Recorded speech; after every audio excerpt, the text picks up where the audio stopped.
plan my day tomorrow? Is Dee Dee getting dropped off at 3:15, or do you need me to keep her a little later? She messaged me back. She says, drop her off. I said, will your mom be there? Or will some other adult be there?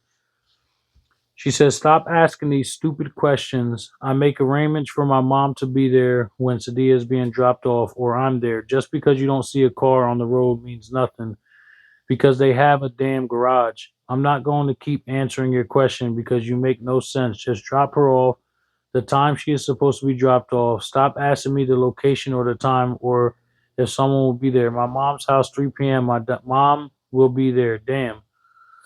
So I said, I'm not going to send her in the house by herself and have no communication with whoever it is that is babysitting her.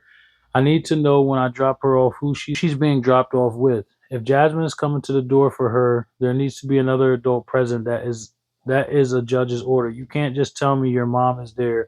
She has to really be there. Then she messaged me back, it's late, stop texting me. Then I messaged, okay, if no one's there tomorrow with Jasmine, I'll bring her back with me and drop her on Grant Street when you're off or whenever one of your parents are home, or you can pick her up or whatever works. On June 21st, this is the day her mom must have taken off work. Usually she's in work every drop off and pickup. So on this drop off day, she must have taken off work, and she said, "Can you drop Sadia off at 2:30 today? I have errands to run and I just wanted to grab her and go." I said, "Sure." She said, "Thanks." Last two drop offs, there didn't seem to be an issue. After that one drop off where there was an issue where I truly felt that Jasmine was the only one home. The following drop off, mom took off work. And then the drop off after that, I believe the grandmother took off work. We later went to court, to the PFA court. She admitted that she was working. They were claiming the entire time that grandmother doesn't work at all. And this is when I was accused of withholding the child. And all I was trying to do is follow a judge's order that says that the parties are to ensure that the child is not being left alone with the person who sexually abused her. So, after the previous times of feeling like the child was being left alone with the person she's not allowed to be around alone, mom took off work the one time. The following time, the maternal grandmother must have took off work and was there with Sadia. On June 30th, she sent me a message and she said, "You can start dropping Sadia off for 6:30 p.m. to me here at my mom's house. My car will be out front. Text here and send her in to me." I said, okay, that's not a problem as long as you're actually there. I'm taking safety measures of needing to see another adult because 3 times already somebody was supposed to be there and it turned out she was alone with Jasmine. I'm not going to base whether someone is there or not off of a car being parked out front. If you can peek your head out the window or door, there will be no issues. I will sit in my car, and as long as I know for sure there's an adult there, we're good. So on June 30th, I said, here. She says, okay, send her in. You see my car out front. I'm inside. This is 4th of July weekend. So at this point, I don't know. Things just seem real fishy that her mom is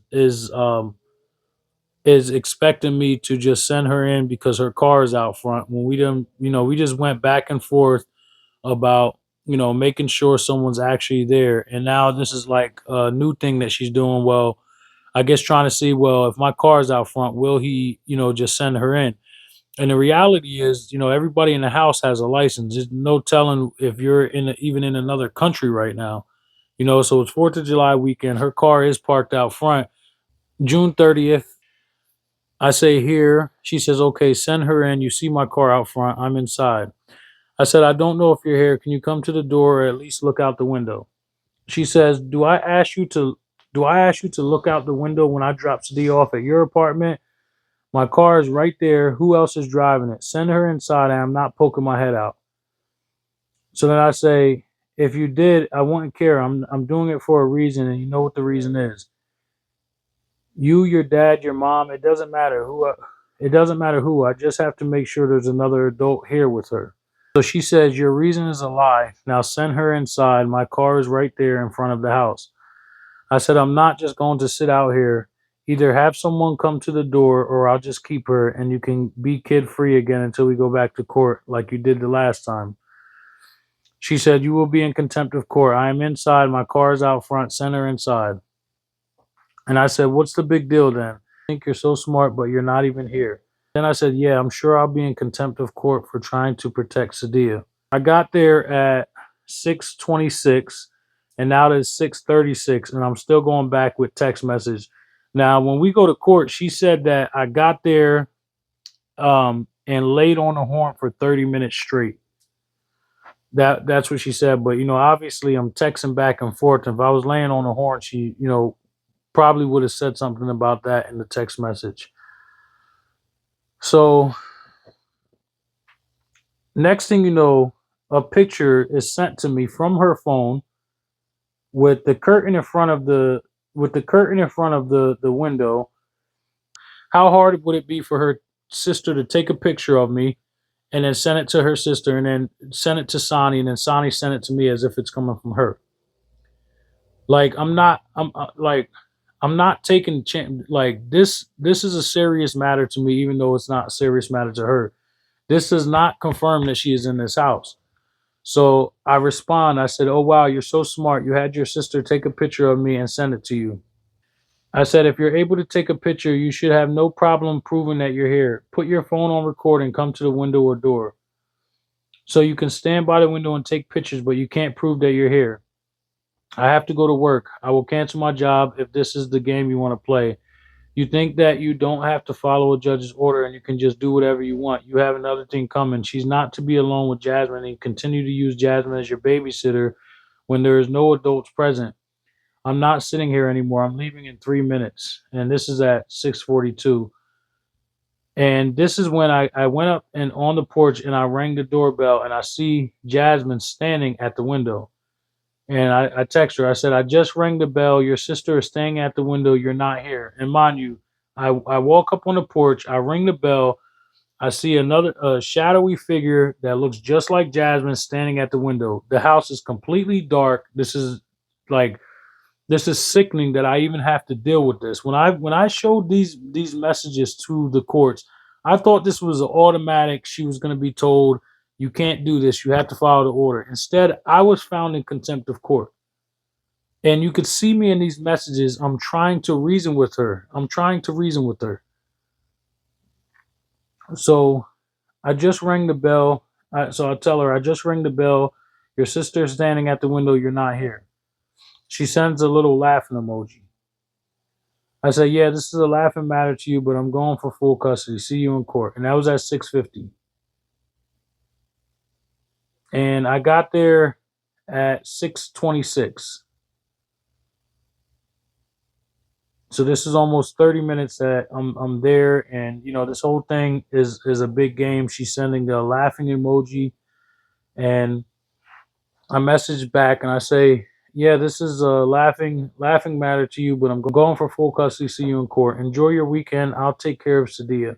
And then I messaged her at 7:42, which was an hour later, and I said, "Just to be clear, I am not denying you custody. You can pick her up at my house, or I can be back there when you're there and can prove that you're there. If you want to use this as an excuse to abandon Sadia, that's your choice.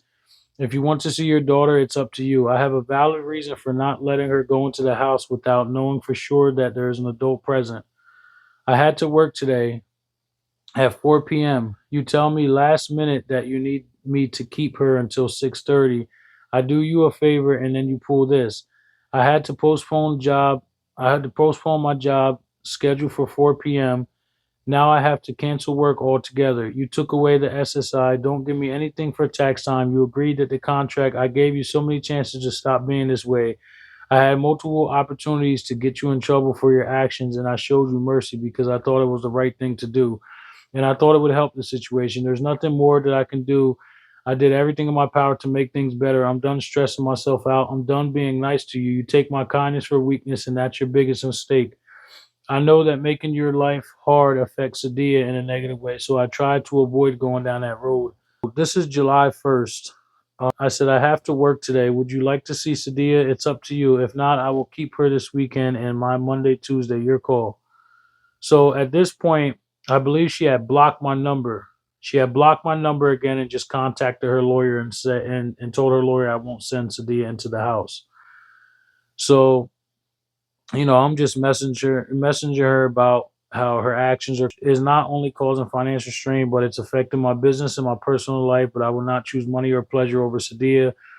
I am ready to have her full time. I will go back to selling my plasmas if need be. Thankfully, God has blessed us with enough, even in times of distress. Even in times of distress, she is never without. You live your life. Sadia will be fine. This will be my last message to you. Enjoy your 4th of July weekend. So after this incident, I tried to call her to, honor custody on these days, and she blocked my number. She wouldn't respond to any text messages, and she just completely just because of this minor little drop off dispute, now she's going without seeing her child again. This is the same exact thing that happened in December of 2020, and now she's just going without seeing her child over a minor drop off dispute. Instead of the judge correcting her, the judge finds me in contempt of court, saying that I'm withholding the child from her mom.